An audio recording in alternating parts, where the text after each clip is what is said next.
The Spanish burned every book they found in the New World.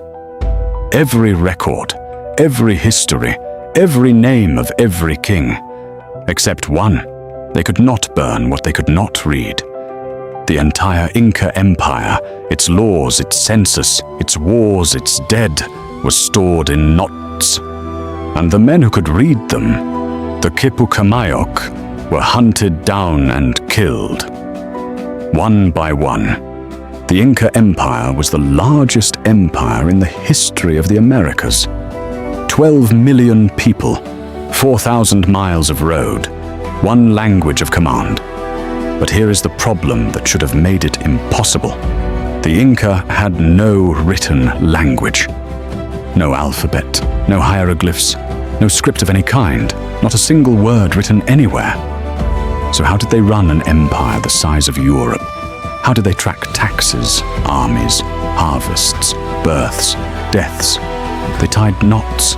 The quipu, a device of colored cords and knotted strings that could record everything. Numbers, stories, laws, the names of the dead, the debts of the living. And the men trained to read and write this language were called Quipucamayoc, keepers of the knots. The Inca Empire began in the 1400s in a valley in the Andes called Cusco. Within 100 years, it stretched from modern Colombia to Chile, the largest empire the Americas had ever seen. To run it, they needed something no empire had ever built before: a data system. The Quipucamayoc were not scribes. They were trained from childhood, some for 20 years. They memorized the meaning of every color, every knot type, every position on the cord.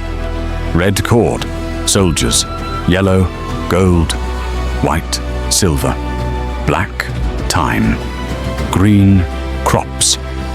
One quipu could hold the census of an entire province. Another could record the history of a dynasty.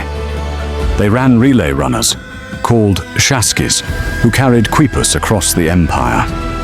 A message could travel 1,500 miles in a week, faster than anything in Europe at the same time. Then, in 1532, Francisco Pizarro arrived with 168 soldiers. Within 2 years, the Inca emperor was dead. The empire was shattered. And the Spanish, when they found the quipus, didn't see a library. They saw witchcraft. In 1583, the church officially ordered all quipus burned.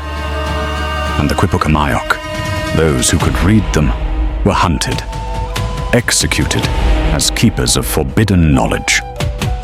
Within 50 years, almost every Quipucamayoc was gone. The knowledge died with them. Today, there are over 1,000 quipus surviving in museums around the world. We cannot read a single one. But here is what the last written account of a Quipucamayoc says, recorded by a Spanish priest before the burning. He said, "The knots do not forget. Even if we are gone, even if you burn them all, the mountains remember." Think about what the Quipucamayoc understood that we still argue about today. Information does not need paper. It needs a system. The Inca built roads, cities and temples without iron tools, without wheels, without horses. They did it by trusting the people who held the information. The Quipucamayoc were not servants. They were the most powerful officials in the empire, because whoever controls the data controls the empire. The Spanish understood this too. That is why the Quipucamayoc were the first to be silenced. Destroy the system, erase the people, and a civilization becomes mute. Today, scientists are using AI to try to decode the quipu, and something extraordinary is happening. Patterns are emerging. The quipus may contain not just numbers, but narrative, stories, a full writing system. Now ask yourself, What stories are knotted into a language you have forgotten how to read? The Quipucamayoc teaches us something simple and devastating. Every civilization invents a way to remember, and every civilization can be silenced, not by destroying the records, but by destroying the people who can read them. The question is not whether your knowledge will survive. It will. The question is, will anyone know how to read it?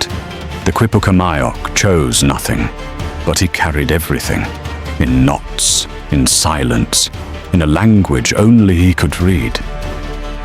Painted wisdom, forgotten stories, painted in light, new story every week. If this story stayed with you, subscribe. The next one will too.